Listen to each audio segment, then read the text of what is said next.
conservative point of view to black issues. His mission: to provide a forum for honest discussions about social issues without the liberal lapdogs shutting down the discussion. Broadcasting from the American Truth Project Studios in beautiful Brooklyn Park, Minnesota. This is Conservative Nation with your host, Jermain Botsio.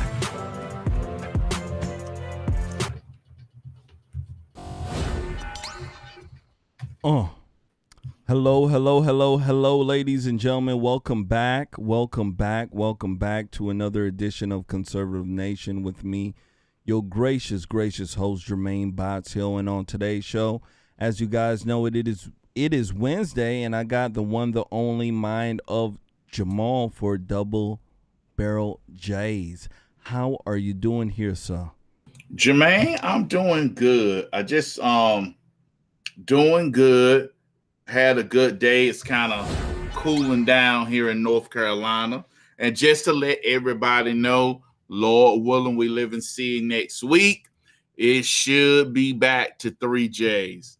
So, y'all, we look forward to having y'all tonight talking about some things. Please take your feelings and put them in a bag because we may hurt your feelings tonight.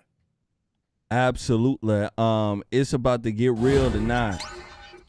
You seen what the description of the video tonight on Kanye West versus the Jewish media.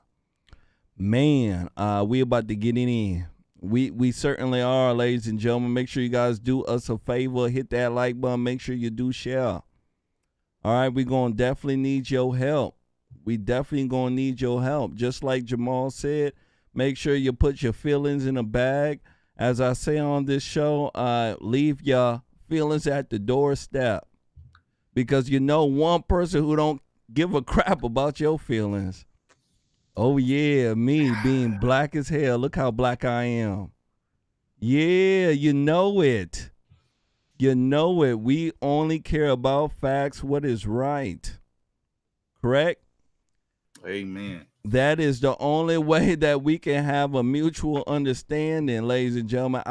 We can't be up here, telling you what's going on and be worried about, your feelings. My goodness gracious, I ain't your mama. You know what I'm saying? Leave that to your mama. Your mom, that's what your mama's for. Absolutely. So do what is needed. Do your due diligence. Hit that like button. Make sure you do share. We got an awesome lineup here tonight. Next week we shall have, Lord willing, Mr.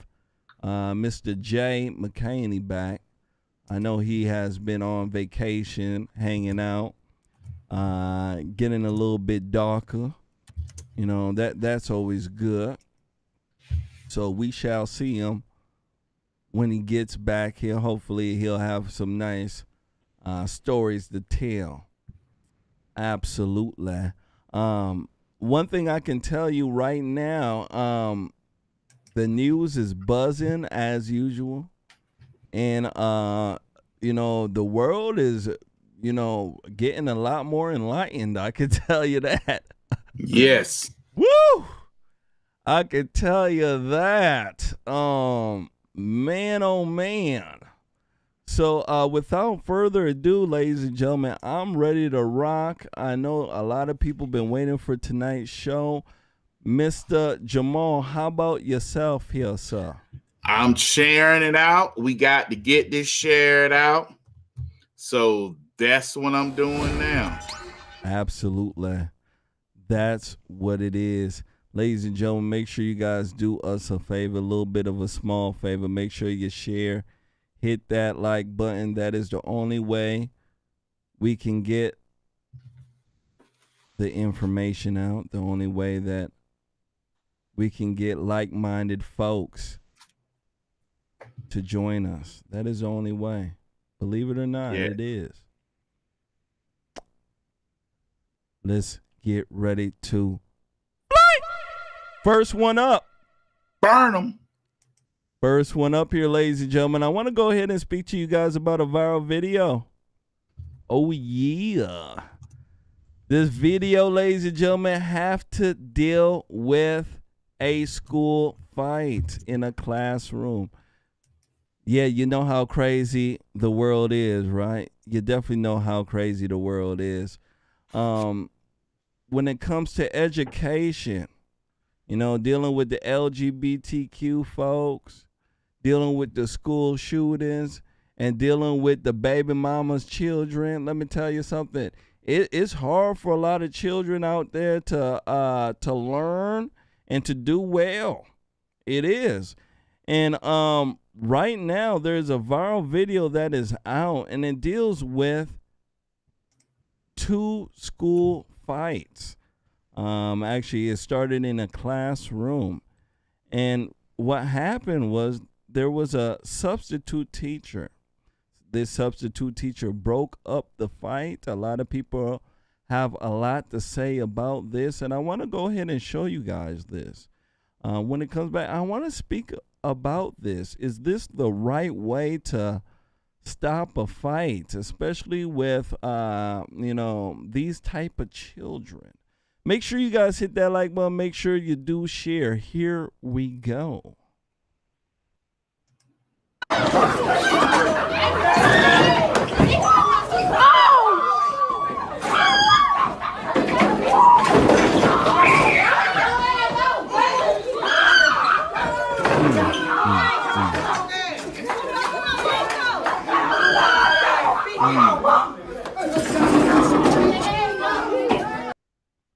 Let me go ahead and run it again. Let me run it again.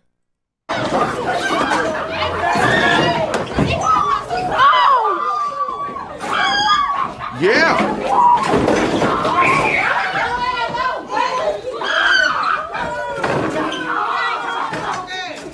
Broke that fight. Oh, look how he broke it up.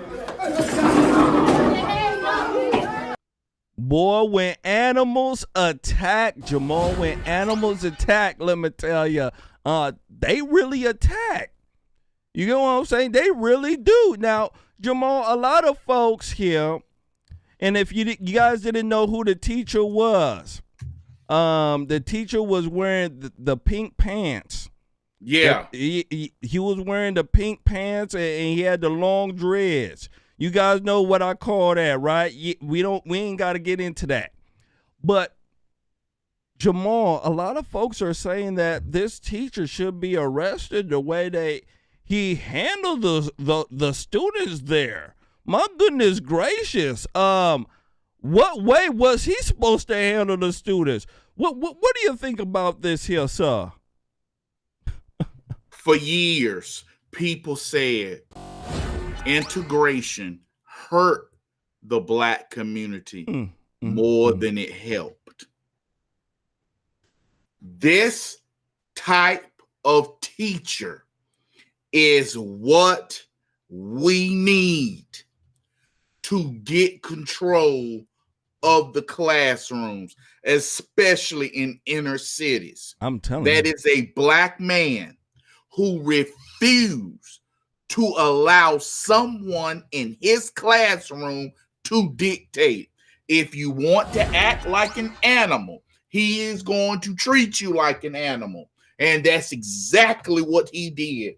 I have no problems with what he did. He took control of that classroom. He drug them apart. They sitting up there acting like animals. Look at them. He's separating them, throwing them, getting rid of them, putting them out.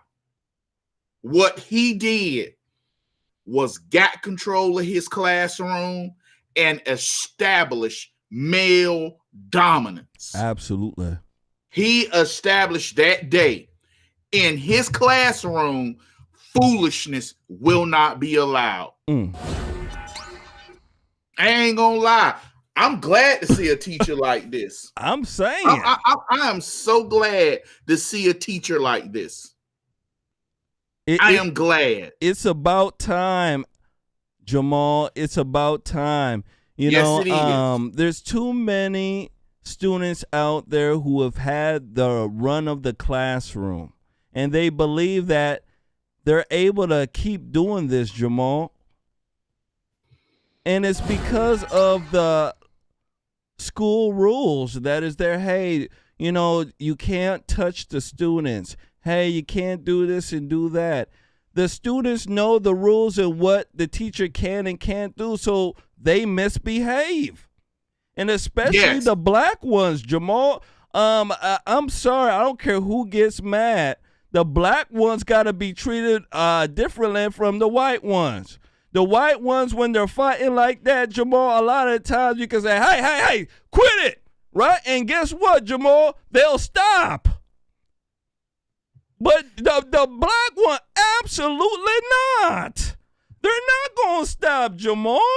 It's absolutely outrageous. You need a teacher who's hands-on like this, who's able to, buck up with the students, push them off. If need be, in my personal opinion, they should be able to, take off that belt. Corporal punishment should be back on the list, because one thing I'm telling folks right now, liberals have screwed up children. They have to the point where there's a lot of children out there who will challenge their parents and say, hey, go ahead and touch me. My teacher said if you touch me, I can call the police on you. I want folks to think about that. There's kids out there who are that brave. And I say brave because if they say something like that to me, I'm whooping their ass until the police come. They're that brave to say something like that and get away with it. So me, myself, Jamal, I didn't see nothing wrong with this. But I wish he would have brought out a belt. You get what I'm saying, Jamal? The way that he handled this, all he needed was a good belt. I don't know, Gucci, Hermes, maybe Guess. You get what I'm saying? And go to town. You get what I'm saying? Jamal, last words on this here, sir.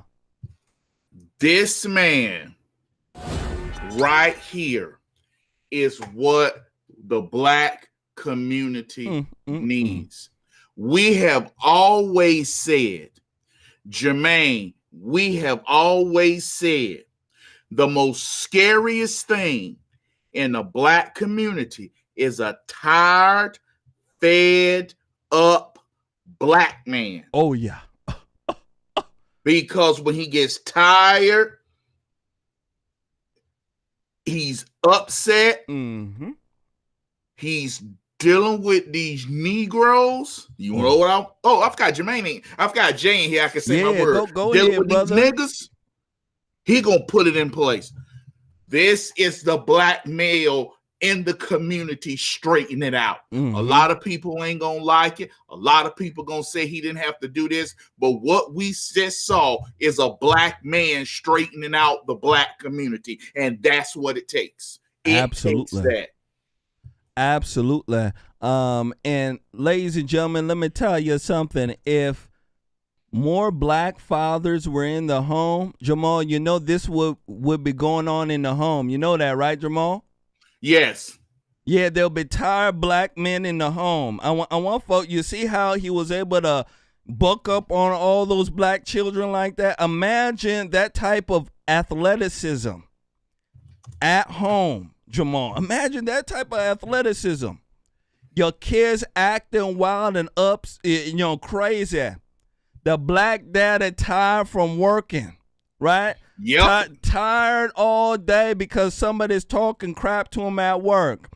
His kids acting up like this. It's ass whoopings from here to Pakistan. I want folks to understand. That's how a lot of black children got their ass straightened up.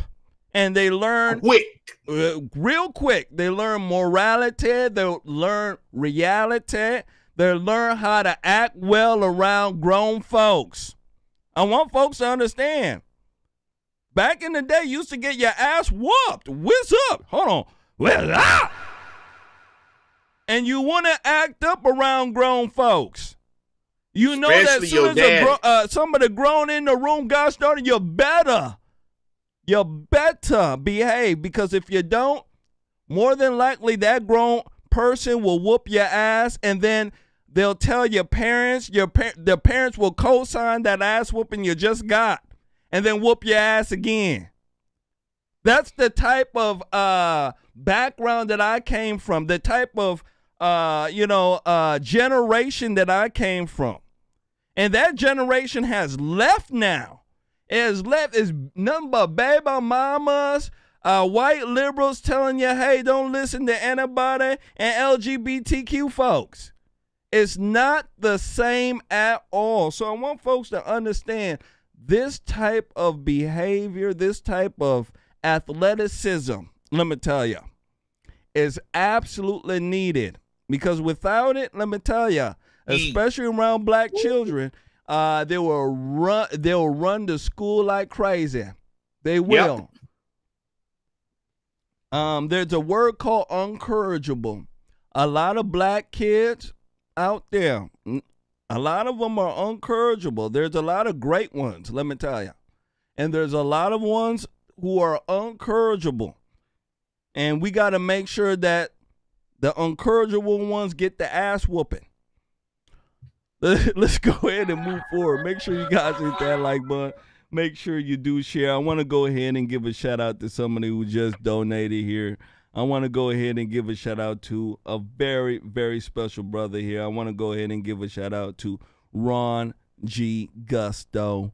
Shout out to Ron G. Ron G is on YouTube. Shout out to Ron G. Let me go ahead and give you the custom name. Shout out to Ron G. Taking the time.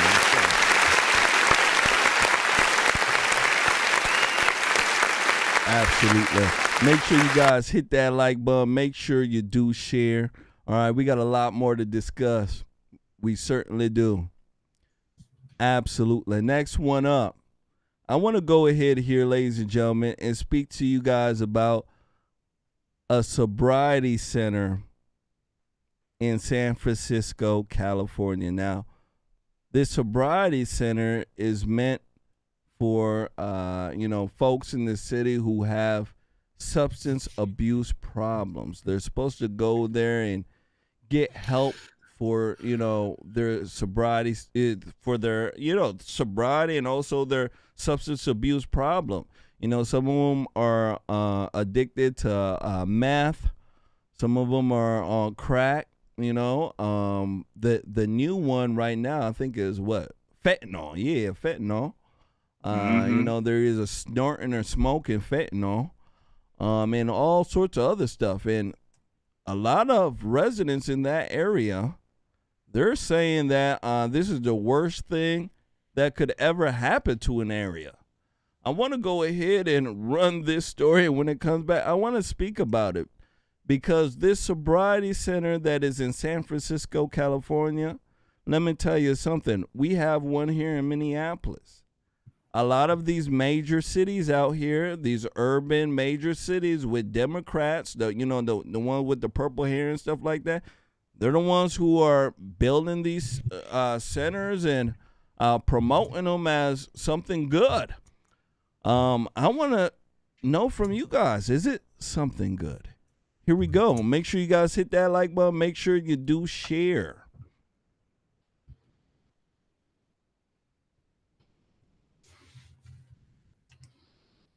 They believe drug use on the streets has residents I spoke with today say it's now a matter of public safety. They believe drug use on the streets has increased since the sobering center reopened.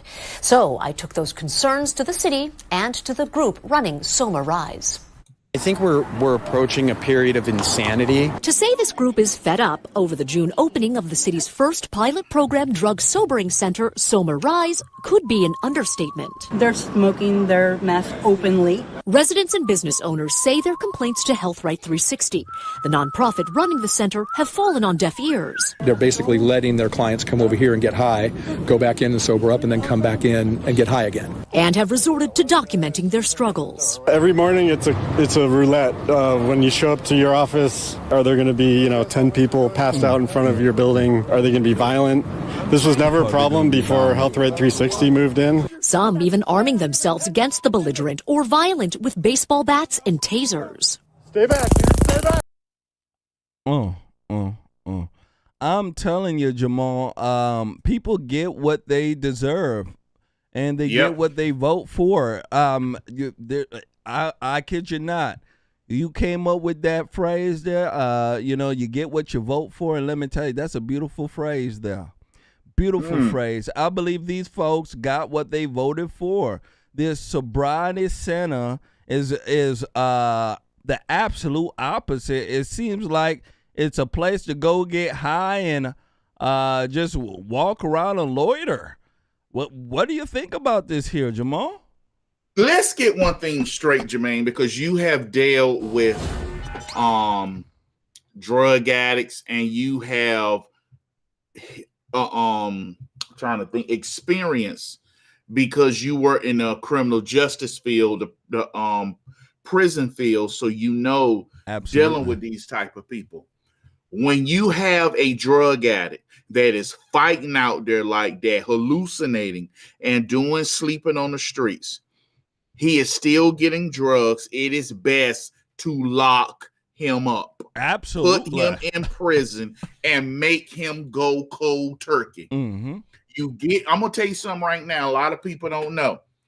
These prisons that specify that speciality is drug rehabilitation centers. If another inmate has drugs and is caught, he is given 5 more years on his sentence. And if they catch a a prison guard supplying drugs, you get a felony messed up. Cold turkey will save these people. Some of them need to be locked up. I know the most popular opinion is that you don't lock up people addicted to drugs. It's wasting money. No, it is not. You are getting them off the street where they are a danger to themselves and society. Once you swing that cane trying to hit somebody, that's a violent act. You swing that cane, gosh darn it, you need an ass whooping. Yeah.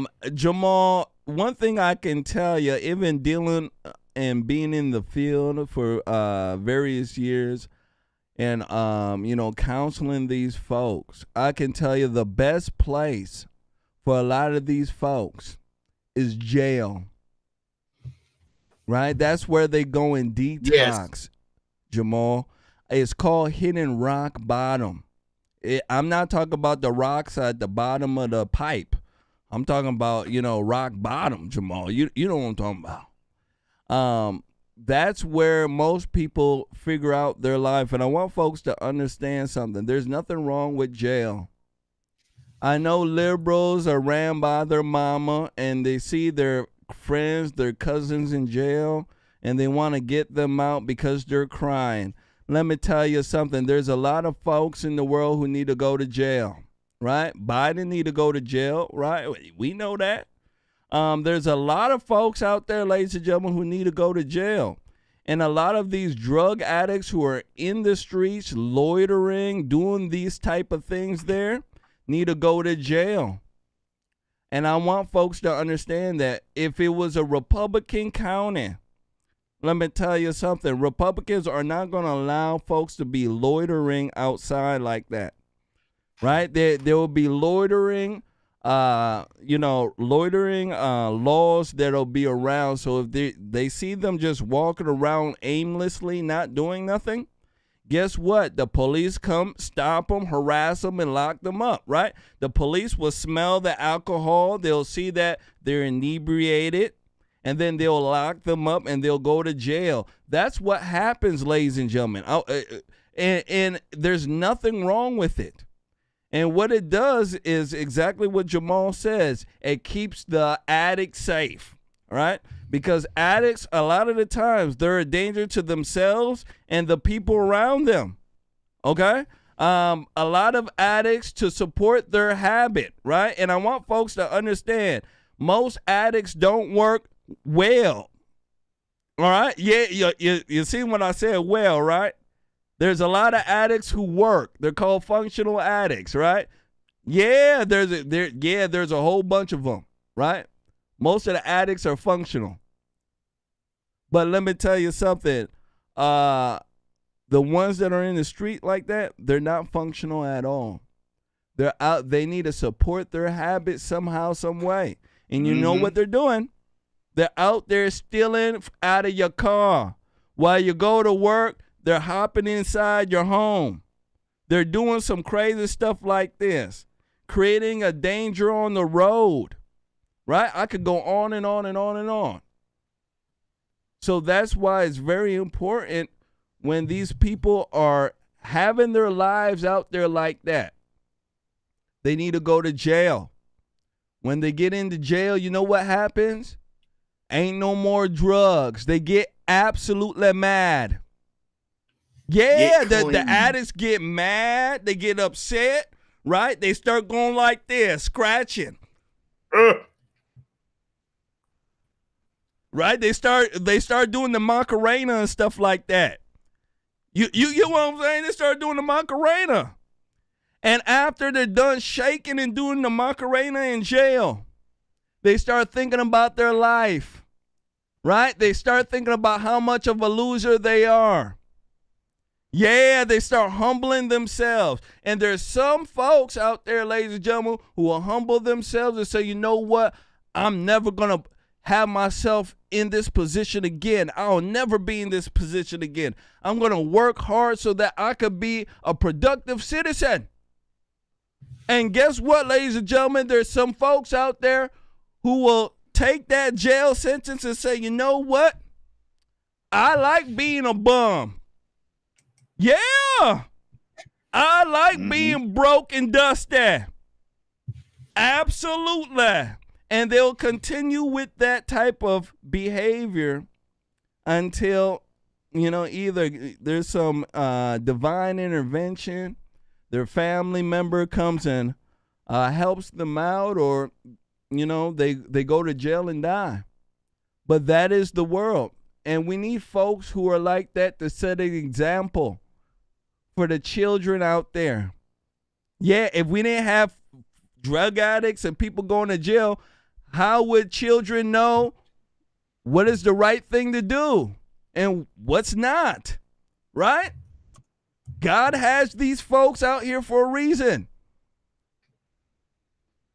so that they're a prime example of what not to do in life. And if you do certain things in life, this is how your life would be. Right? So instead of sitting here feeling sorry for the druggie, feeling sorry for the person who a lot of the time don't even feel sorry for themselves, why don't you feel sorry for the rest of the folks in society and gosh darn it, do something that is valuable.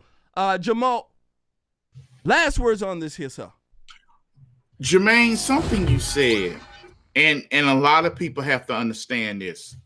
There are a lot of people today alive because they went to prison. Absolutely. Let me say that. I want y'all to hear me. There are people that is alive today because they went to prison. They was taken off the street, and being they were taken off the street, they were able to find the help that they needed. These sobriety centers, and I want the listeners of your show, Jermain, and mine to know this. White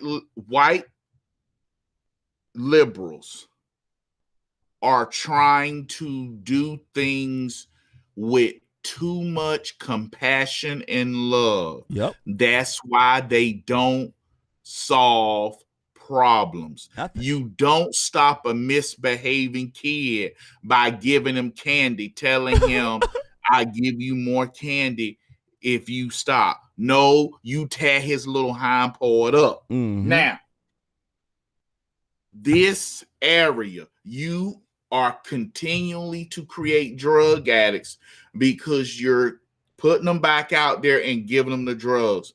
Shut down the drug dealers, lock them up, put these people in jail 3 weeks, cold turkey, get them the help and send them back out. These people need to go to prison to save themselves. They absolutely do, Jamal. They absolutely do. A lot of these folks have emotional issues. They have psychological issues that need to be worked on. And a lot of times they're not going to get this type of help unless they go to jail. And a lot of times they have to be court mandated to go to treatment. Yes. I want folks to understand, even when you say, hey, well, give them an option to go to treatment. Most of these folks won't go to treatment. Go ahead and ask people who work at a treatment facility. It usually takes a person 7 times. In and out and in and out, in and out, in and out, in and out of treatment. 7 times of going to treatment for them to get sober. It ain't that crazy. 7 times. 7 times, ladies and gentlemen, on average. And a lot of that can be, in my personal opinion, can be thwarted by them going to jail and hitting rock bottom and dealing with it cold turkey. Shaking, doing the Macarena, all sorts of stuff in jail. I've seen them do it all. Shaking, ladies and gentlemen. They're going like this. Look. Yeah. Throwing up. Yeah, all sorts of dumb stuff. Absolutely. They need to experience that. Instead of somebody say, here, let me go ahead and give you Ativan so I can ease your pain. All sorts of dumb stuff like that. They need to go through that so that they understand next time they do it, this is the type of stuff that will happen. I mean, a lot of the treatment stuff they do, to me, just prolongs the person going through treatment. You wanted to say something here, Jamal? I was going to say this, Jermaine. No child wants to go to bed. No child wants to go to bed. Ain't that the truth? No child wants to eat vegetables and fruit. It's up to the adults and parents to make sure that child has proper rest, food, nutrients. When you are a drug addict, you are just like a child. Yep. Of course, people don't want to go to drug rehab centers because they want to continue to do the drugs. That's why you have to get control of them like a strong parent. Set them down, get this stuff to go out of them, but make sure you stop it. If they stay clean for 6 months, you can focus on somebody else for a little while. Absolutely. Absolutely. Ladies and gentlemen, make sure you guys do us a favor, a little bit of a favor. Make sure you guys hit that like button. Make sure you do share. We're going to definitely need your help. You can see how crazy the world is right now. Liberals are on the march as usual. And they're going after anybody who has the cojones to tell the truth. I want to go ahead and give a shout out to Nancy O'Neill. Nancy O'Neill took our challenge on PayPal. Shout out to the beautiful Nancy O'Neill.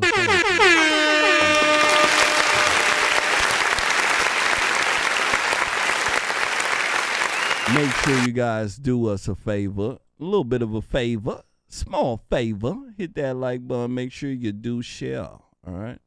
That is the only way we can get like-minded folks on with us here. You see how nice the show is, right? Yeah, we having a very good time. Help us out. All right. Next one up here, ladies and gentlemen. I want to go ahead here and speak to you about Kanye West. Uh-oh. Oh, yeah. Kanye. we definitely gonna speak about Mr. West. Mr. West is, let me tell you something, tearing up the charts. It seemed like every liberal arsenal is being deployed to take him out right now. My goodness gracious. If somebody is crazy, why give them attention? This is what liberals are saying. They're saying he's crazy, but they're giving him all the attention in the world. I want to go ahead and show you guys a video, a quick clip here, and it deals with Kanye West and Chris Cuomo. Chris Cuomo, he's back from hell, and he spoke to Kanye West about anti-Semitism.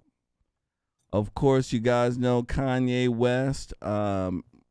He's being chased by every liberal idiot from here to Pakistan because he said some things about the Jewish community, but he said some things mostly about the Jewish elite, the ones that are in entertainment. I just want to point that out there. He's not talking about, the Jewish grandmama. He's not talking about them. He's talking about the elite here. And there's a lot of folks in the media who are saying that he's doing the wrong thing. They're saying he's sabotaging himself. They're saying that he might be off his quote-unquote meds, all sorts of stuff. I want to go ahead and show you guys this video here. When it comes back, I want to speak about this here. A lot of people have spoken about this topic before. They weren't as big as Kanye West, but they got a little bit of attention for it. And I want to get you guys' take on this. Make sure you guys hit that like button. Make sure you do share, all right? Absolutely. Here we go.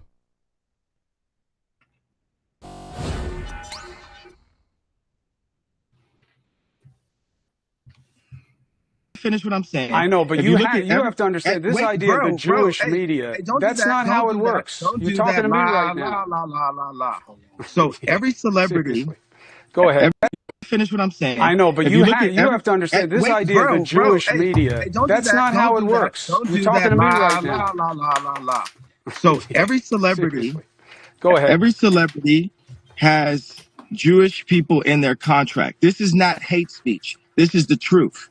And these people, if you say anything out of the line with the agenda, then your career could be over. Listen, so I hear you. You've made that point. Cutting off my point? Because the point is because why do you keep? Why? Yeah, sir, here's why. Don't cut me off, sir. Respect. I've listened to it. You've made it several times. No, I'm not finished, sir. I understand, but you've said it several times. I'm not finished, sir. But my people haven't thought. heard me. My people, they need to hear. They need to hear me saying out loud what the truth is. There's a bunch of people in Hollywood that are actors, that play basketball, that play sports, that are in music, that know what I'm saying, that feel what I'm saying, and they're happy that I'm saying what I'm saying. It's not from a place of anti-Semitism. That is Some of my best inherently friends are Jewish, anti-Semitic. and I'm also Jewish. And if they're your friends, some of my best. If they're Why your friends, are you talking over me, bro? Because I'm trying to correct what you're saying that is damaging to decency. No. Yo, but you can't talk over me. You can't talk over me. Then stop and give me a chance to make the point that you need to listen to. Don't cut off. I need to make a clear point. When am I allowed to make a point that you don't cut me off? You've been talking overwhelmingly during this segment, yeah. And I'm happy to give you the time, but no, you're not. No, you're not. Well, I can't just give you. I can't give you unrestricted license to attack Jewish people and say that they're your friends because that's anti-Semitic. And it's dangerous. Are you going to give me a platform? I am giving you a platform, but listen. So you talk and tell me when I can get my. All right, good. Right after I ask you this, I'll give you the rest of the time before you go. Here's my concern for you. When I hear how you talk about your personal life and you put things out there and you get into these looping thoughts of what you believe, it sounds to me like you are sometimes out of control and that this is something that you should be dealing with. Now, I'm not excusing your thoughts as illness, okay? People attacked me for that and said, hey. Man, oh man. Ladies and gentlemen, my goodness gracious. My goodness gracious, right? You see what happens when you start talking about certain things. Now, let's be honest here. If Kanye spoke about Native Americans, he wouldn't get any press. People wouldn't talk, people wouldn't go crazy. Media wouldn't go crazy if he was speaking about Native Americans.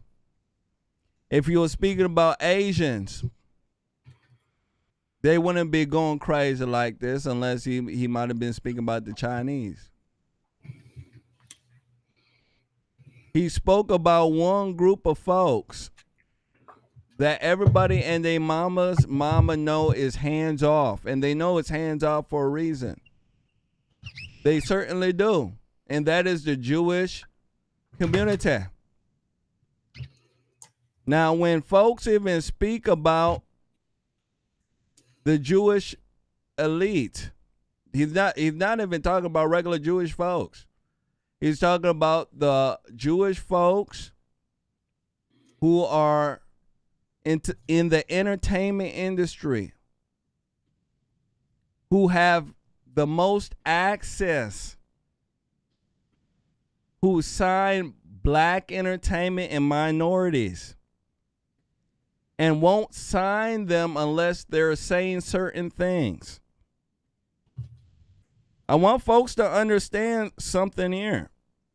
There's a guy who said this, and they scorned him off to it by the name of Louis Farrakhan. Now, I know Louis Farrakhan crazy, right? Yeah. He's absolutely crazy. Cuckoo, cuckoo. But when he spoke about the Jewish elite, he was marked off. Kanye West. He's not even saying anything derogatory.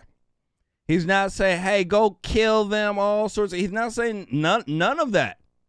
All he is doing is pointing out the obvious. I want folks to understand this.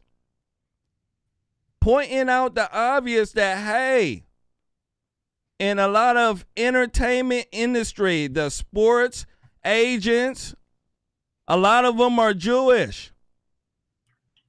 A lot of them, they hire a lot of black entertainers.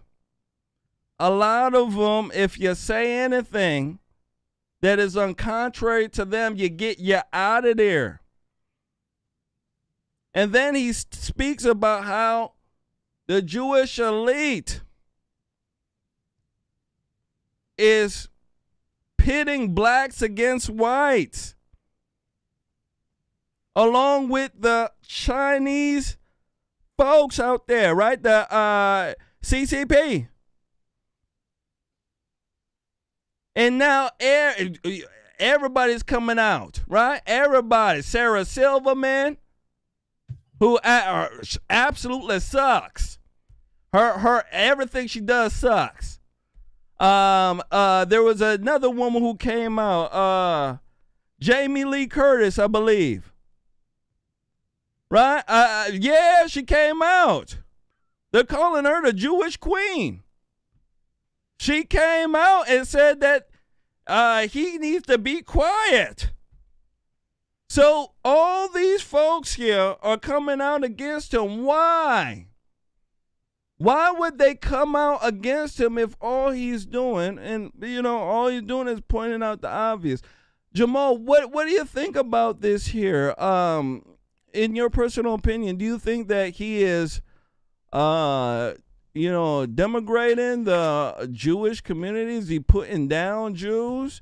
What is he doing this for attention? Is it crack? My goodness gracious. I mean, what's going on? What do you think? Okay.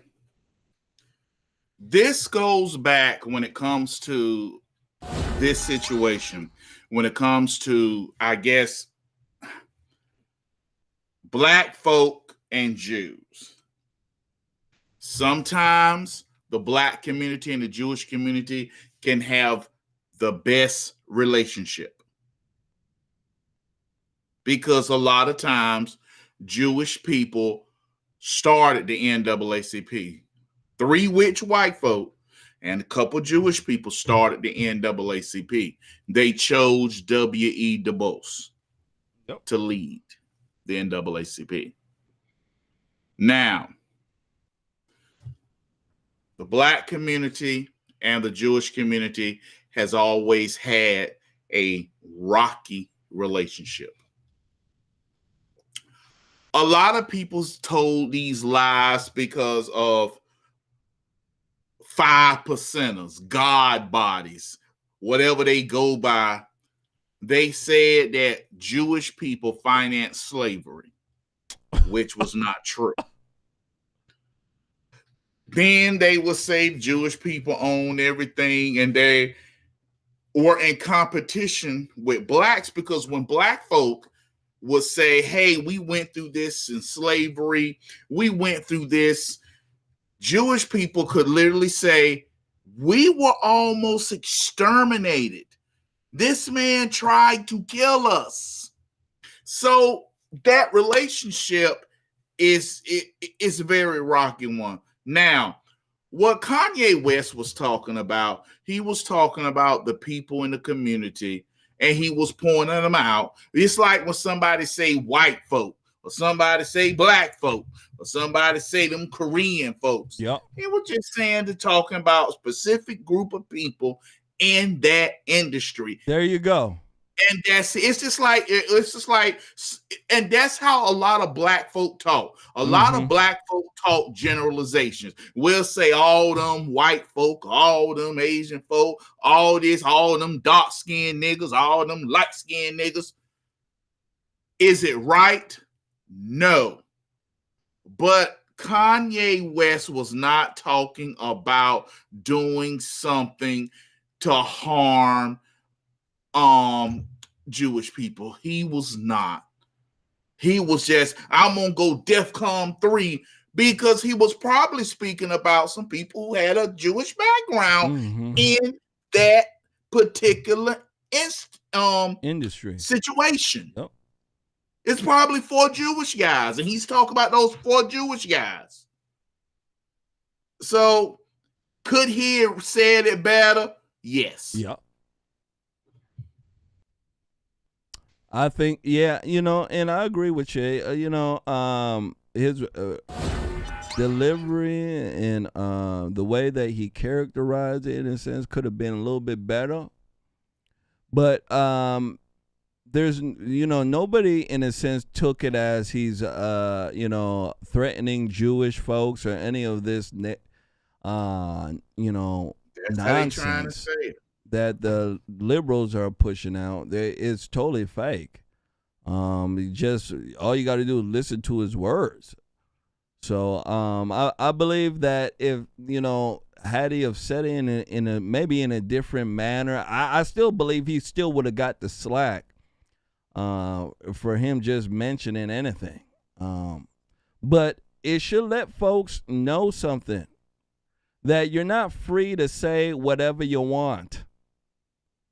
And I want people to understand that. You're not free. You can see now you're not free to say whatever you want. Not even black folks now, right? Yeah. You can see that you can get it. And you can see what you can and can't say.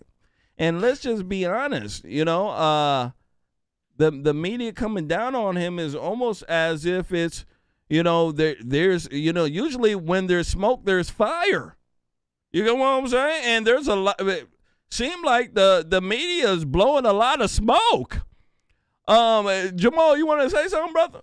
Yeah, I want to say this, Jermain, because The only reason why they're doing this is because Kanye is not on the side of the left right now. The left see him as a danger because the biggest anti-Semite is Ilhan Omar and Talib out of Minnesota. Ilhan Omar out of Minnesota and Talib out of Michigan. They have said the most anti-Semitic crap you can say.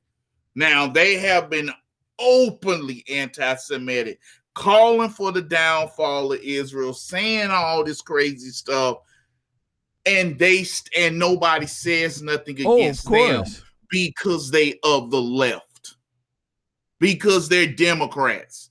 Now, if Kanye was still a Democrat, look at Whoopi Goldberg. Look what Whoopi Goldberg said. It seemed like everybody forgot what Whoopi said. Oh, yeah. Whoopi sit here and said that the Holocaust wasn't about racism. It was just white folk killing white folk. Yep, that's what she said. So Kanye didn't say. He never said nothing close to that. She literally said,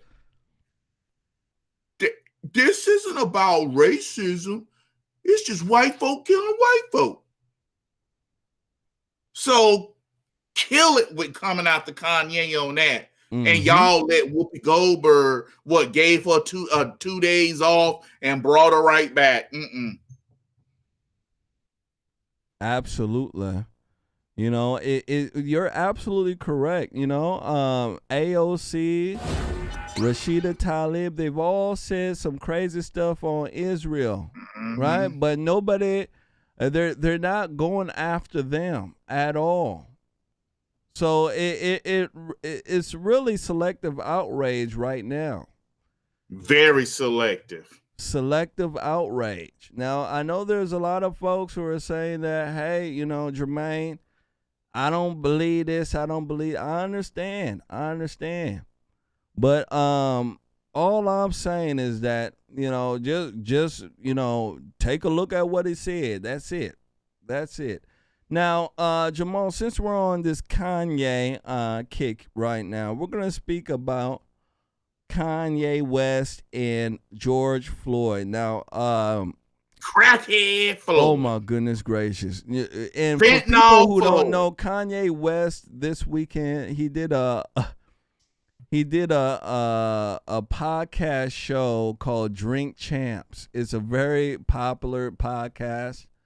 It's with black Negroes. It seems with, you know, Negroes are very popular. You know, what can we say, right? Negroes are popular. Noriega and DJ, is it NF or something? DJ something. One of them DJs.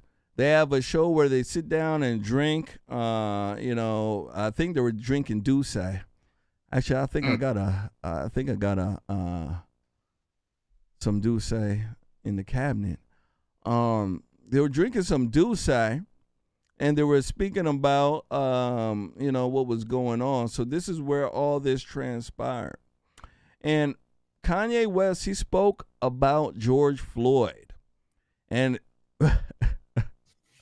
he pissed off Black America. Black America, I mean, he took the heat off of most black conservatives right now.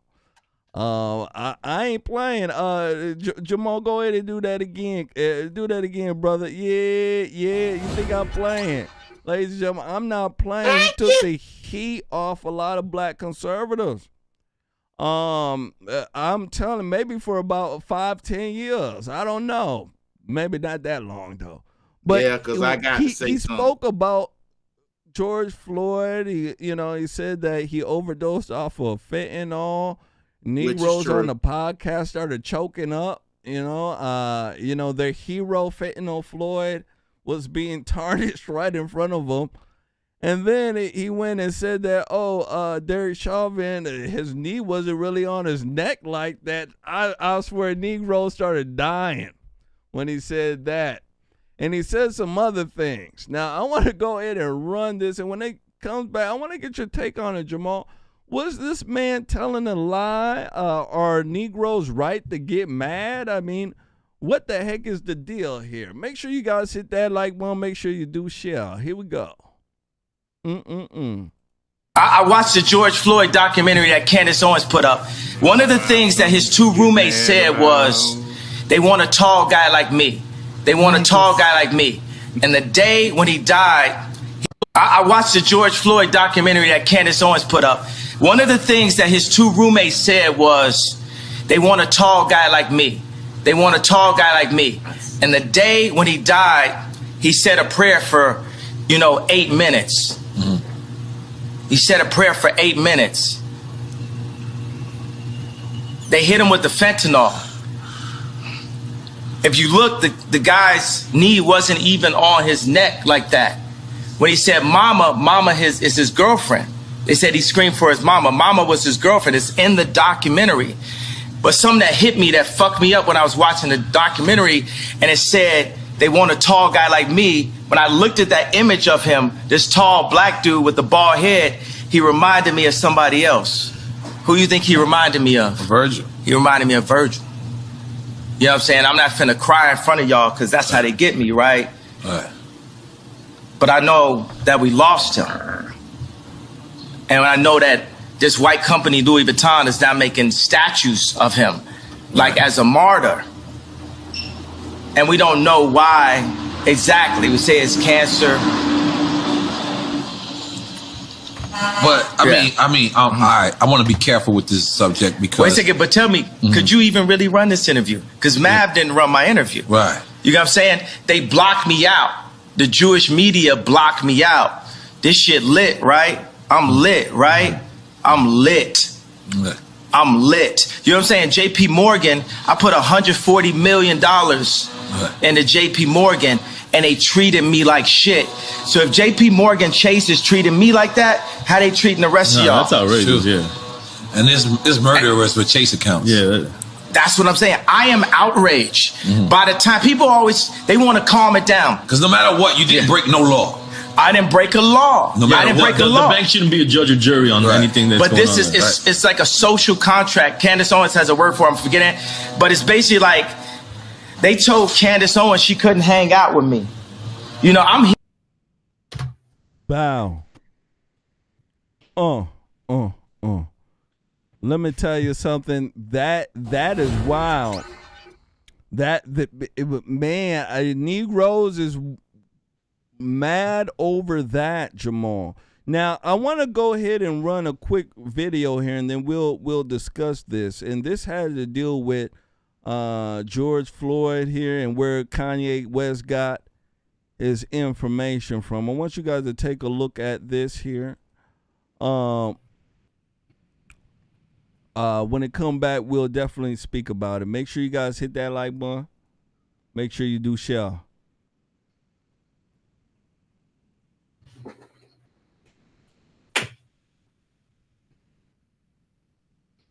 Here we go.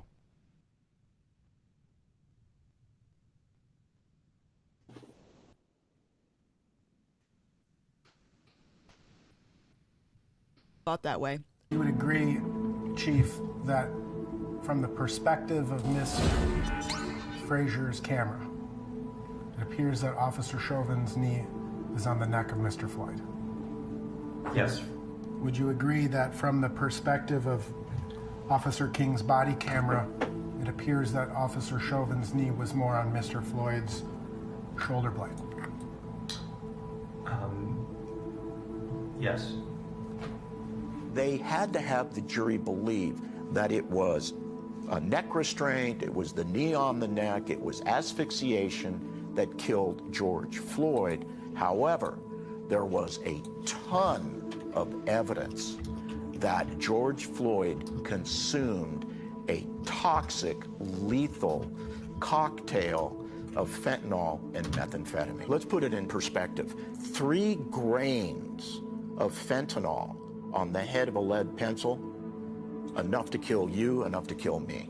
And so they had to continuously inculcate the public to believe that Derek Chauvin intentionally, premeditatedly murdered George Floyd, and drugs had absolutely nothing to do with it.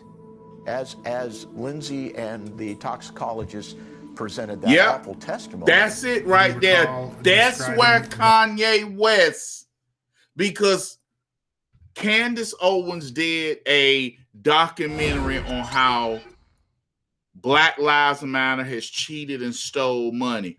This is actual inserts from the George Floyd case. And this is what happened. I could keep going when the man basically said, if George Floyd was at the house by himself, he would have dropped dead. That's how high he was. So when George Floyd was fighting with the police, mysteriously, he would have lived. And then they pointed to the fact Derek Chauvin never had his knee on George Floyd's neck. Nope. Never. And it was a legal police maneuver. It was a technique they used to restrain people. And Jermain, you remember I was roasted for saying this wasn't bad when it first came out. Absolutely. Remember, that's what we was doing the 4Js. Everybody was like, Jamal, you wrong, you wrong. I said, listen, more gonna come out. And this is what happened. And this is why they're mad at Kanye, because Kanye has just shown the whole narrative about Black Lives Matter. And the whole George Floyd narrative is a fraud. It is. That's one of the main reasons why they're mad. Black Negroes out there, Jamal, they have bought the George Floyd story. It's almost as if it's their own Jesus story. You get what I'm saying? They believe in George Floyd like, good Christians believe in Jesus. That's the way they believe in George Floyd, Jamal. And for him to sit there and to dispel what the truth is, for him to get rid of the myth that most black folks believe in, and to really tell the truth about what happened, it pissed off most black folks. Because most black folks, they gravitate towards being a victim. They gravitate towards, me being a poor black. Me being poor black. That's what they gravitate towards. And having stories like George Floyd and things of this nature bring them camaraderie. Black folks love to commiserate and to gather around misery. They love it, ladies and gentlemen. They love it. So this type of nonsense here with George Floyd, you see how black folks got together. And they got together for nothing. And now you have Mr. Kanye West telling what the truth is, and which we all knew when the case came out. We knew what the truth is. That Derek Chauvin did not have his knee on George Floyd's neck. It was actually on his shoulder blade. Yep. Even that police officer there, he agreed to it. So they did all this because they knew that if they did not get a verdict that was guilty, Minneapolis would have burned down. Just like a lot of these other cities that did not comply with BLM. They knew this. And now black folks are starting to see BLM as a fraud. They know it's a fraud. And guess what? They turned the other cheek. They're looking away. They're looking away because they're ashamed of what they believed in. And Kanye West to them now is a super Uncle Tom. He's a super Uncle Tom now. And the Negroes that are in the industry right now who have Jewish, agents and Jewish folks behind them. If they don't come out and talk bad about Kanye West, if they don't, do the niggerish thing that they always do, right? Guess what? They're going to be cut as well. Ain't that crazy? Jamal, last words on this here, and then we'll move on to our last one with Kanye here. Jermaine, the black community at that time, especially the Democrat Party, they needed something to get the black vote in 2020. And George Floyd just happened to fit the bill. They needed something, and they were willing to lie to do it. Mm-hmm. They were willing to lie to do it. Now, George Floyd put himself in that predicament. Yep. Because he was high on fentanyl, he was buying fentanyl. The person who was in the vehicle with George Floyd, and I got to find the video. What they were showing, the guy with the dreads that was in the car with George Floyd was his drug dealer. Yep. He got amnesty. He got anonymity so he could testify and will not be charged. He charged, yes, I was George Floyd drug dealer. So tell me why the man that had George Floyd out here high on drugs, why wasn't he vilified and locked up? Because he was supplying George Floyd with the substance that was killing him. Yep. And had he have been charged, Jamal, that their whole case would have been dropped. That's why he wasn't charged. That's why they gave him, they gave him anonymity and all sorts of stuff, because they needed a guilty verdict on the police. They needed it. It was for the Democrat ploy. It's for their narrative. So they were willing to go to hell and beyond to get that narrative to stick, Jamal. They were. Let's go ahead and move forward here. Last but not least, on our Kanye segment, Kanye spoke about White Lives Matter on the Drink Champs show with Noriega and DJ NF, I believe is his name. Kanye West was questioned about White Lives Matter. Noriega, he's a old-time rapper. He says that we really getting killed out here, yay.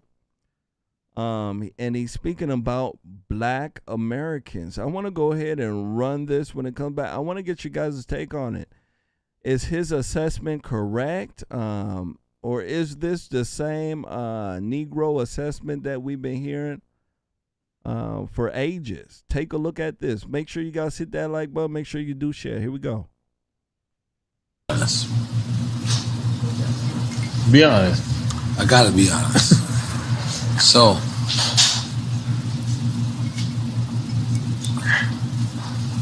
but when you wear the White Lives Matter shirt, it kind of takes away from everything from black people. Because what it is like the same way you wore the Confederate flag. And we're like, damn. And I know you. I love you.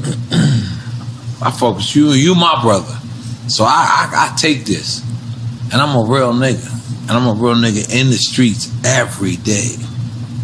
Real nigga. But even me, I question, like, why would you try to, like, even when you said, George Floyd, and you said George Floyd, like, and you said, I could prove that somebody wasn't on his neck. We don't even care about that, yeah. Because we don't care. But let me finish. We black people, we Black Panthers, we fucking the people that you gotta fuck with. we fucked with you when it was time for you to say that it's the fuck with you. We want to continue to follow you. We do. You are yay. But when the white lives matter, we know white lives matter. We know that. But black lives matter when we are getting killed every fucking single day.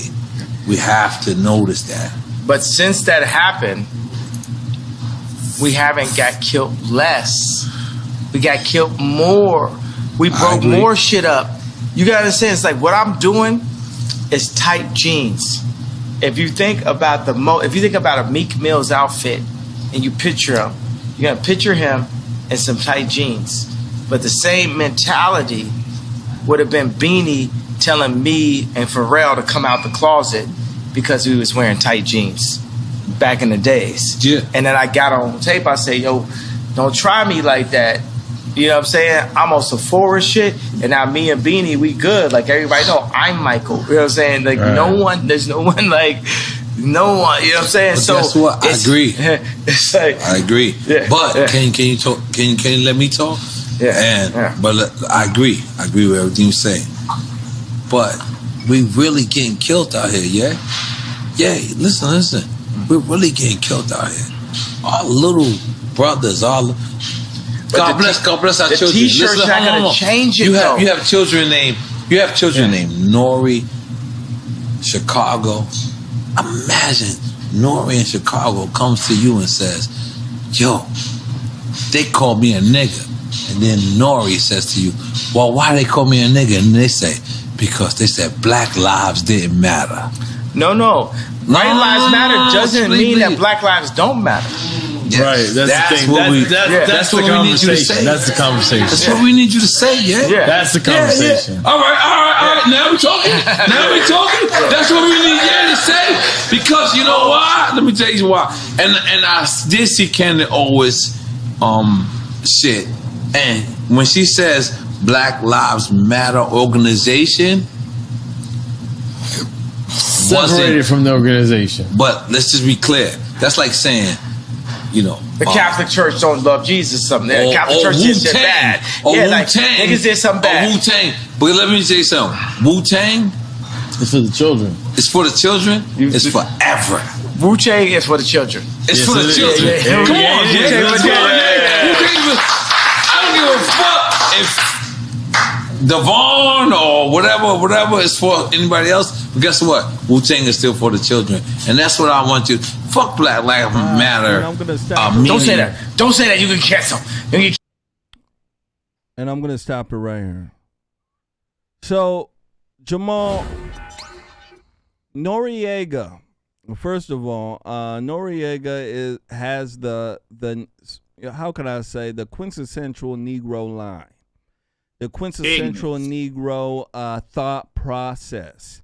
He first starts out and says he's a real nigga, a real nigga in the street. Now, Jamal, for the folks out there who don't know what a real nigga is, there's plenty of black Americans out there. There some in suits, some in urban jeans and a sweatshirt, and they call themselves real niggas. What is a real nigga in your humble estimation, sir? A real nigga is someone that leeches and preys on the black community. That's what a real nigga is.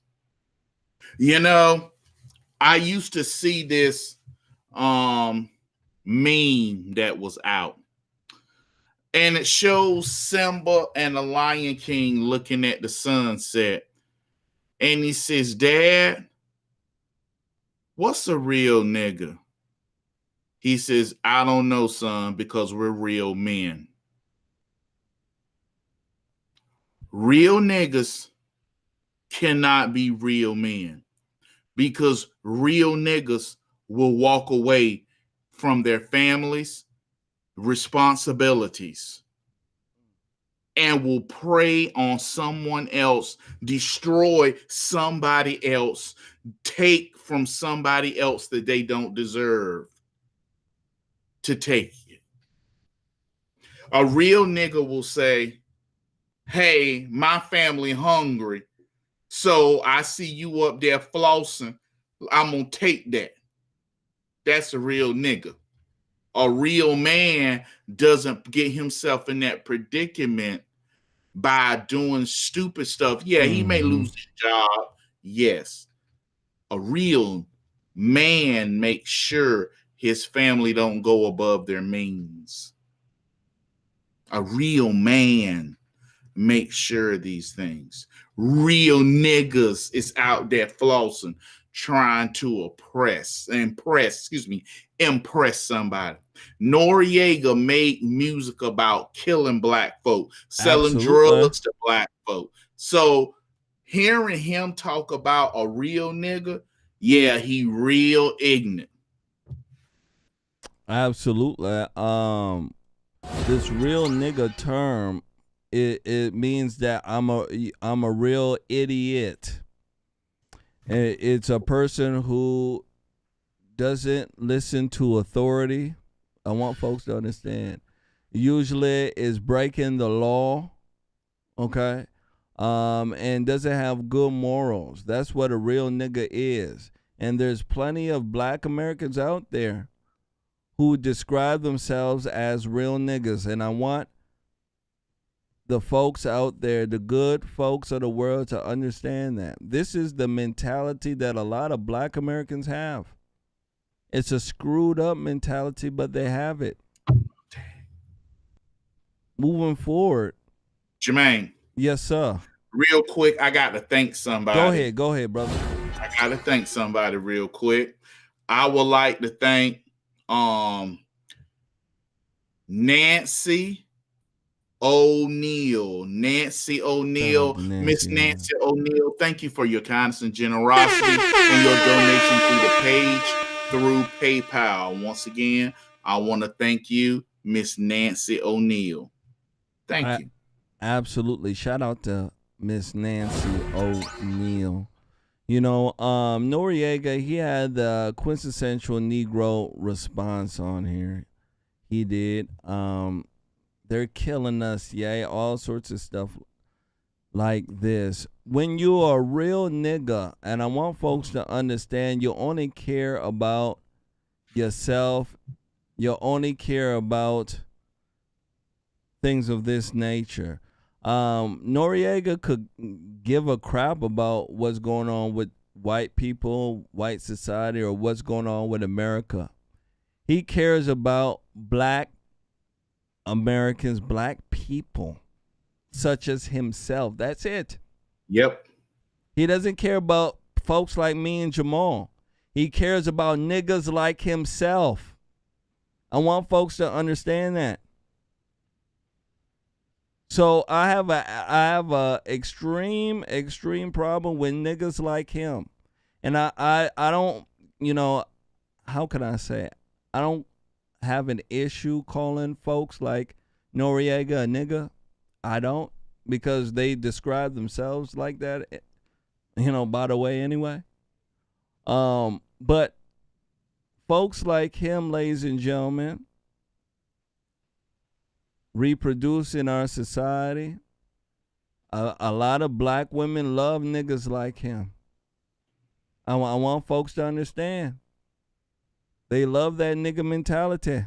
Yep. That thug nigga mentality. They'll reproduce with him, have several children with him. He won't be around, and then gosh darn it, his children are out there stealing and running up the neighborhood. So these type of folks here, in my personal opinion, need to be bred out. They really do. We have so many good black Americans that are out here, but the liberal left loves real niggas, because real niggas bring real problems in the neighborhood. Yep. I want folks to understand, real niggas means real problems. And folks like him, they will never solve any issue. Now, just to let folks know, after this interview here, he had to go on a apologizing streak for allowing Kanye to get on, to be on his platform and for him to talk. Apparently, Kanye West pissed off his handlers. So he had to go and run around and talk. Jamal, last words on this here, brother. You know, Jermain, for too long, the black community have been captive by real niggas. Yep. Our community has been captured by real niggas.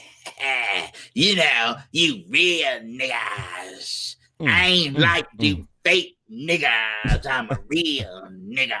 I'm selling drugs. I'm a real nigga. I'm saying how he's shooting it out in the black community where kids got to duck and sleep in bathtubs. I'm a real nigga. You got all these different kids by all these different women. You's a real nigga. And that's what it is. Or Noriega, who makes albums about what? Shooting and killing. Who? Yep. Other blacks. He's a real nigga. You right. That is 100% true. He's a real nigga. You ain't lying about that. Let's go ahead and move forward. Ladies and gentlemen, make sure you hit that like button. Make sure you do share. I want to go ahead and give a special shout out to Kristen Walker and Lola TX took our challenge on Cash App. Shout out to you guys. And Jermain, I want to thank Miss Leola TX and Christian Walker. Thank you for your kindness and generosity. And thank you too for your donation to the page. Thank you. Through Cash App. Absolutely. Shout out to Lola TX and Miss Kristen Walker on Cash App. Shout out to y'all. Let's go ahead and move forward. Make sure you guys hit that like button. Make sure you do share. Next one down the pipeline, we're going to speak about Obama. Obama, as my cousin would say, Obama. Obama to campaign in key races. As you guys know, November 8th is coming up very, very, very soon. And we're in October right now. There's a lot of October surprises right now, right? They try to hit up, what's his name? Herschel Walker, right? Herschel Walker got about 2 on him, right? He didn't know his son was going to flip with his glossy lips. You get what I'm saying? And he didn't know that a mistress was going to come out. And another one just came out earlier this week, too. Another one. Yeah, October ain't over yet. It's October surprise, Jamal. October surprise. Let me tell you. Let me go ahead and run this here when I come back. I want to speak about this. Will Obama affect these races? Will he be beneficial to the Democrats, or will he hinder them? Here we go. Make sure you share. Former President Obama is joining the Democratic push, hitting the campaign trail in several key states, including Georgia, with 3 weeks to go before the crucial midterms. The Senate race between Republican Herschel Walker and incumbent Democrat Raphael Warnock is now a toss-up, and so too is control of the Senate. Here's ABC's Alex Perche. Tonight, Democrats deploying one of their most famous faces to campaign this midterm election. Former President Obama planning stops in the coming weeks as his party tries to hold on to its slim majority in the Senate. Obama making his case in this podcast. I think the first and most important issue is, are we going to preserve and hopefully strengthen our democracy? In Georgia, the contentious race between Senator Raphael Warnock and Republican nominee Herschel Walker is front and center. Their debate Friday highlighted by this. Walker was reprimanded for using a police badge as a prop. You have a prop. Yes. That is not allowed, sir. Moderators questioning Warnock about allegations by his ex-wife that he doesn't pay adequate child support. Warnock did not directly address the claim, but said this. My children know that I am with them and for them. But recent polling here shows the two issues voters here think are most urgent are inflation and abortion. I speak for my daughters. They have to have the right. They have to have the say-so. Pennsylvania voters also deciding in a tight Senate race between political novice Dr. Mehmet Oz and Lieutenant Governor John Fetterman, who's appeared healthier at recent campaign rallies after suffering a stroke in May. Oz has criticized Fetterman as being soft on crime, calling him pro-murderer for supporting the commutation of sentences for convicted murderers. Fetterman firing back. Whereas Dr. Oz has never done a single thing against crime, living in a gated mansion in New Jersey. And in Arizona, an angry war of words in the gubernatorial race. Democrat Katie Hobbs so far refusing to debate Republican and Trump loyalist Carrie Lake, saying she won't face off against a, quote, conspiracy theorist. Katie Hobbs destroying a 20-year tradition of gubernatorial debates because of her cowardice. Alex joins us now from the state capitol in Georgia. Another big day in Georgia politics tomorrow.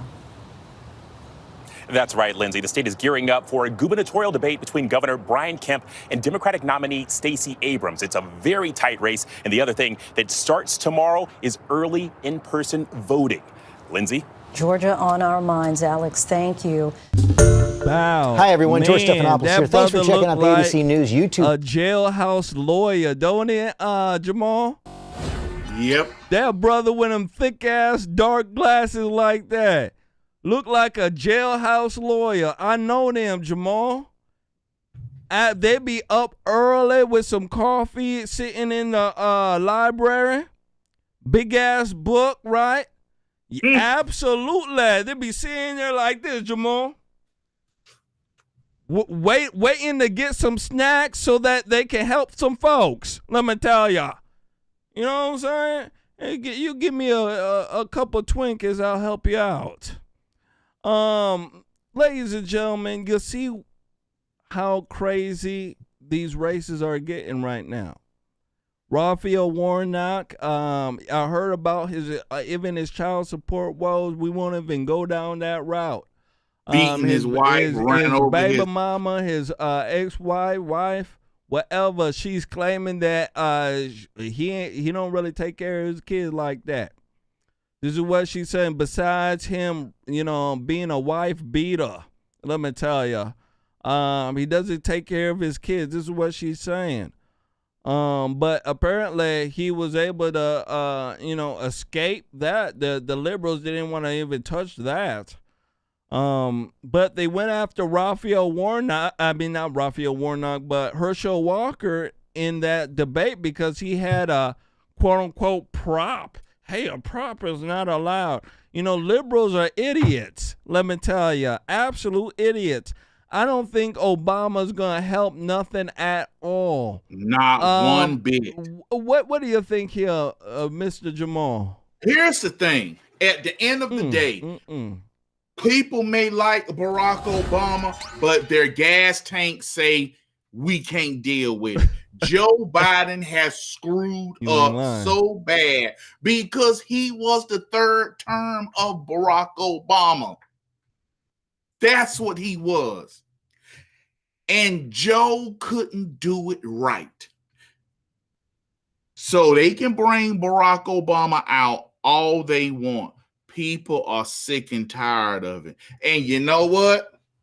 Donald Trump has been quiet. He have his rallies, but you don't see Donald Trump in front of the camera. He posts on Truth Social. What Donald Trump has figured out, this midterm need to be about Joe Biden, not him. Not him. Yep. Because once he is on the ballot, all war is going to break out and it's going to be us versus them. But right now, we can't do that. We got to wait. We got to hold it. And Donald Trump is holding. They said it was going to bring him to the January 6th committee. You ain't heard Donald Trump say nothing but release a statement. That was it. Yep. Donald is doing the best thing he could do. Obama cannot save the Democrat Party. People are sick of them. Absolutely. They're definitely sick of them. And one thing I believe that the DNC sent out Barack Obama so that, people can speak about him and remember him instead of remembering Biden.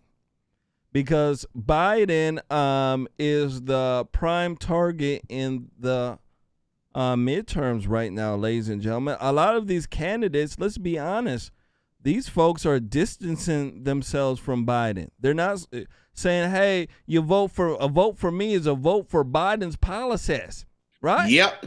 They're not saying this. They're actually running away from Biden. They're not even mentioning his name. They're making statements without a B in it. That's how much they're running from it. You think I'm playing? No statement with a B in it. They're like, And who did they bring out? They brought out Barack the Magic Negro, ladies and gentlemen. Long-legged Mac Daddy. He's shaking his legs. And let me tell you something. I don't believe him shaking his legs is going to do anything at all. All, ladies and gentlemen. Nothing at all. When I see Barack Obama, I see division, I see lies, and I see a person who's just trying to shift, ladies and gentlemen, the focus. They know that once Barack Obama comes out, the focus is going to be on him, the magical Negro, right? And it's going to be off Biden. And let me tell you something. If I was a gosh darn Republican, I'd be doing everything I can to focus right on Biden. Biden's an idiot, and you want to connect all these fools to Biden, including the magical Negro, Barack Obama. Now, Barack Obama was on a podcast earlier this week, and he spoke about the Democrats. And he blasts them for the cancel culture, and he called it being a buzzkill. I want to go ahead and run this clip here coming from Janine Pirro, and when it comes back, we shall discuss this. Make sure you guys hit that like button. Make sure you do share. Here we go. Here we go. Cancel culture has gotten bad for Democrats, that even top liberal leaders are getting worried about it. Former President Barack Obama blasting woke Democrats in his party and telling them to stop being a, quote, buzzkill. People just want to not feel as if they are walking on eggshells. We're going around scolding folks if they don't use exactly the right phrase, or that identity politics becomes the principal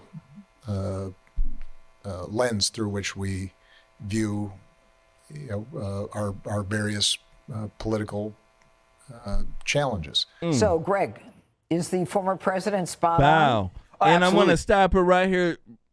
Jamal, so it sounds like Barack Obama, the magical Negro, he came to a realization. He got out of the basement. He put down that joint. Barack Obama loves the weed. You better stop playing. He loved to smoke. Barack Obama put down the joint. He put down the blunt. He tapped the ashes, and he said, "Hey, people don't want to be walking on eggshells around Democrats." He's saying that Democrats care too much about identity politics and people using the right pronouns and stuff like that.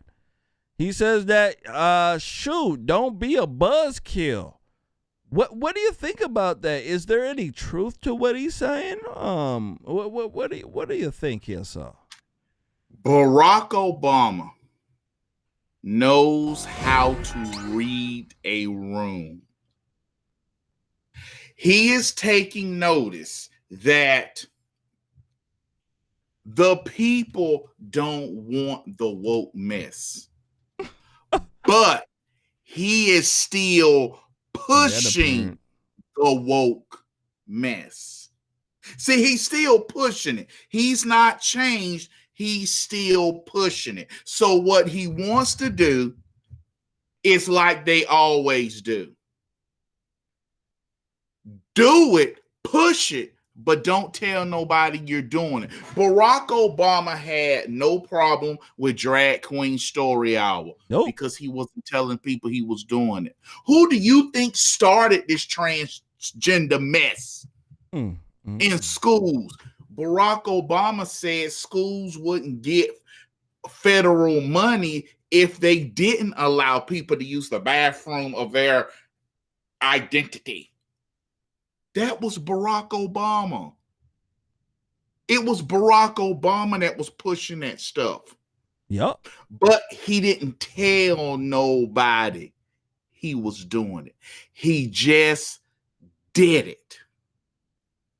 The woke folk wanted to come along and get you to force you to like it, force you to do what he wanted. That's what they did. See, that's what the woke folk did. They forced it up on people, and people got tired.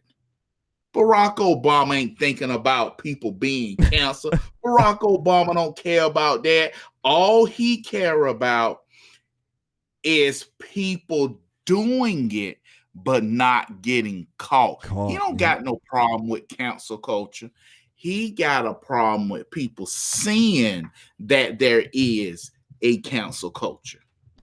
Absolutely. Yeah, absolutely correct. You know, I don't think he has a problem with these folks doing what they're doing. He has a problem with people recognizing what they're doing.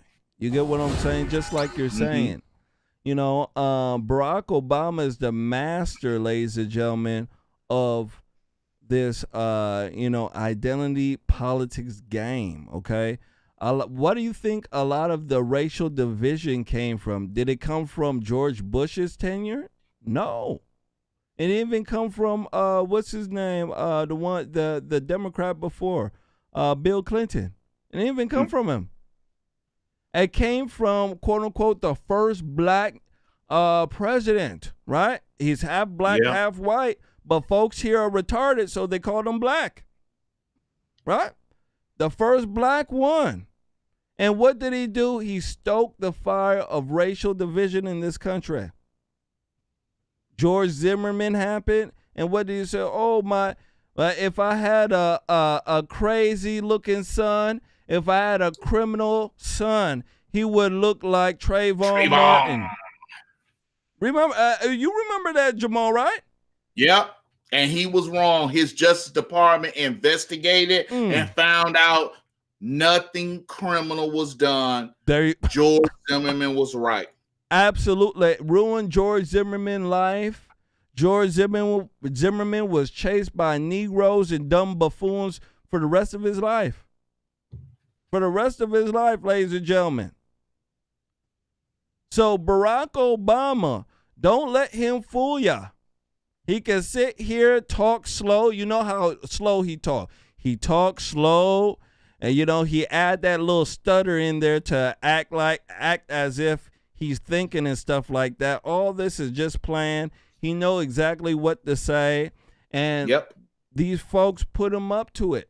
He has to go and try to, give the message, but he has to give it in this manner so that Democrats won't get too mad at him, because he know how crazy the demons in his party are.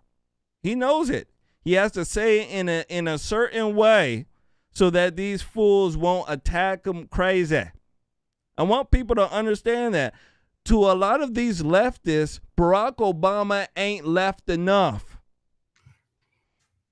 I don't know about that. I've heard it from some of these fools.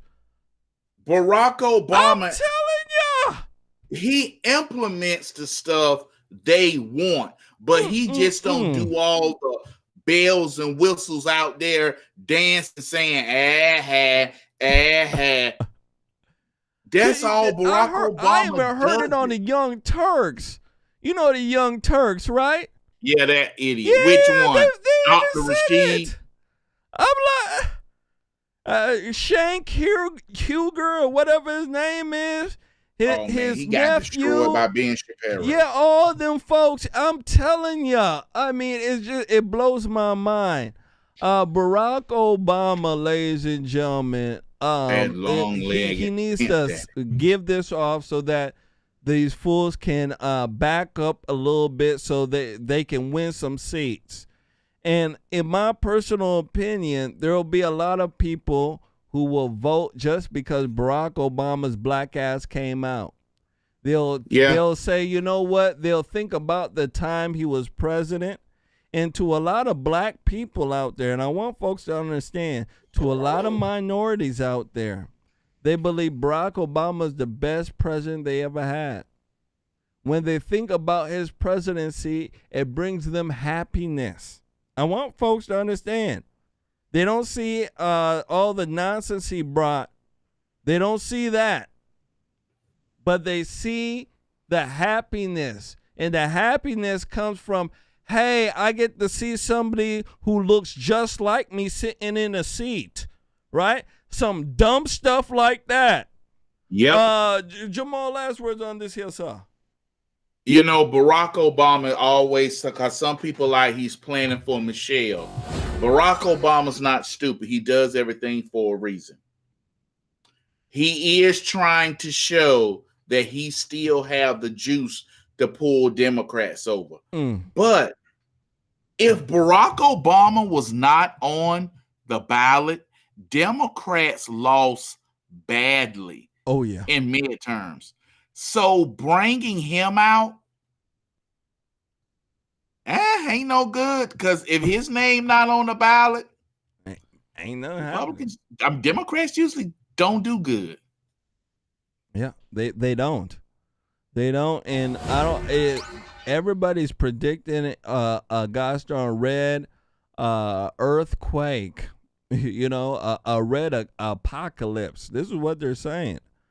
And we shall see. We shall see. I'm hoping that people will remember their gas tank when they drove. You know, when they drove to the poll, they took a look at their gas tank before they went to go vote. That's a good indicator of who to vote for when you look at your gas tank. Let's go ahead and move forward. Make sure you hit that like button. Make sure you do share. Last but not least, we shall speak about Ukraine. Ukraine suffers a setback as Putin's men regain territory, ladies and gentlemen. Ooh-wee, let me tell you something. They regained some territory in Kharkiv or what, however you want to pronounce it. One of them. Apparently, there's no letting up for the Russian air raids. They're hitting nonstop. Let me go ahead and run this when it comes back. We shall get your guys' response. Here we go. Все назначенные объекты поражены. На Купянском направлении подразделения российской армии в ходе наступательных действий овладели населенным пунктом Горобьевка Харьковской области.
І на даний час, за інформацією Міненерго, залишається знеструмленими 1162 населених пункти.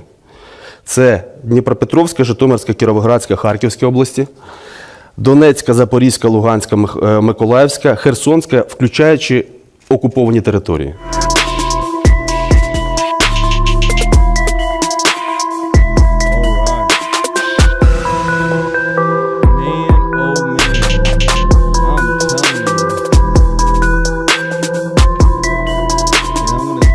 Right here, it says the situation is critical now across the country because our region are dependent on one another. It's necessary for the whole country to prepare for electricity, water, and heating outages. And this was put out by the Ukraine Energy Infrastructure, Ukraine's president's office. Brother, my goodness gracious, we already knew that this would happen. There's the, we shall help Ukraine type of campaigns. They're over now. We don't see it anymore.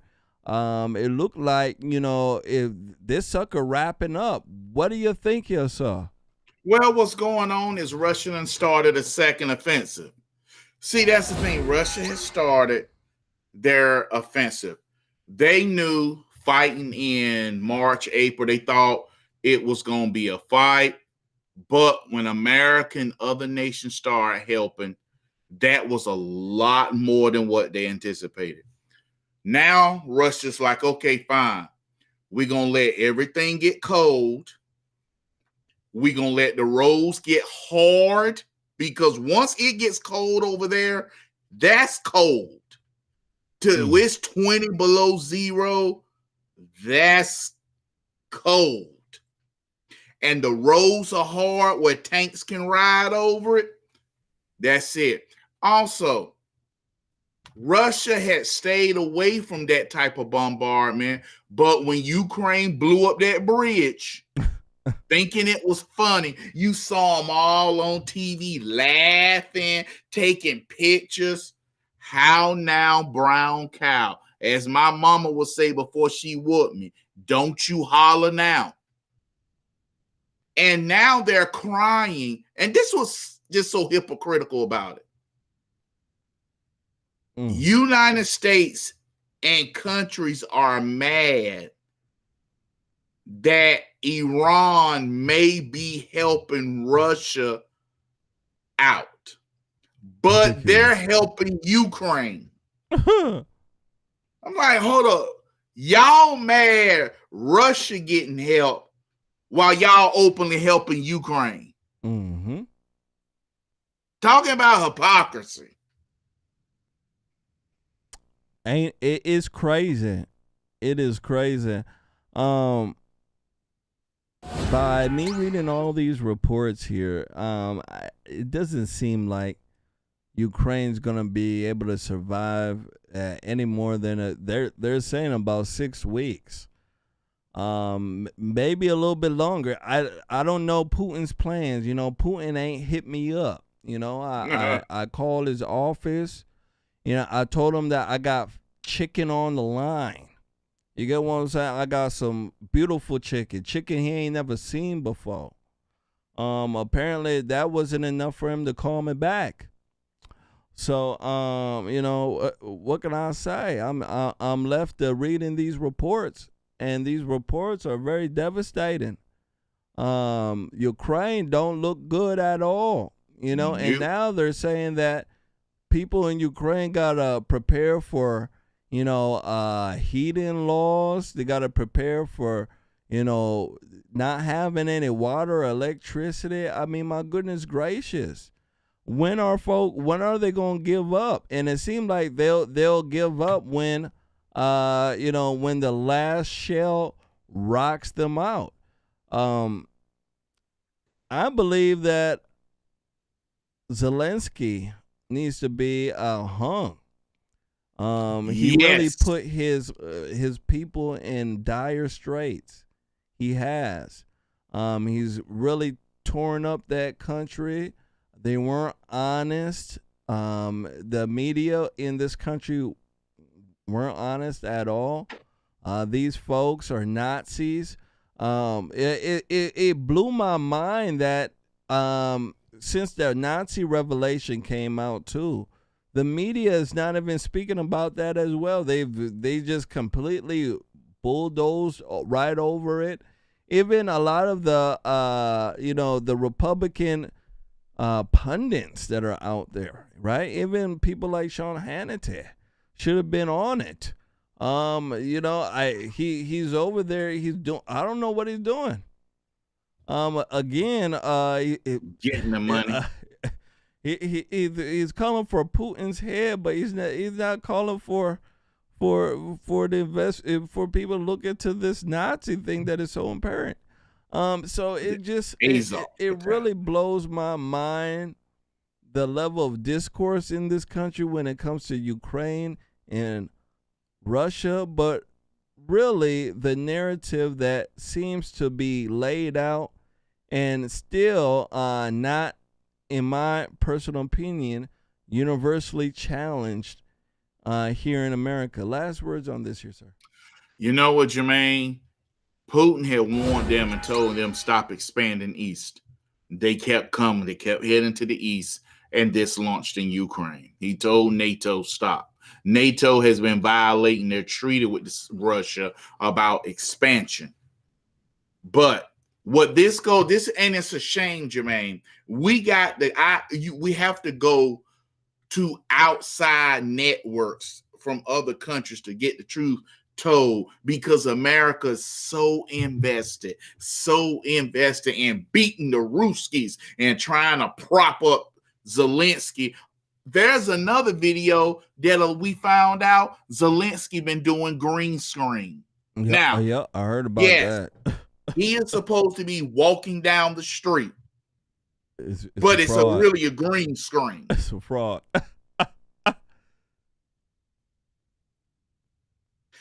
And this man is going to get his country, it's getting utterly destroyed.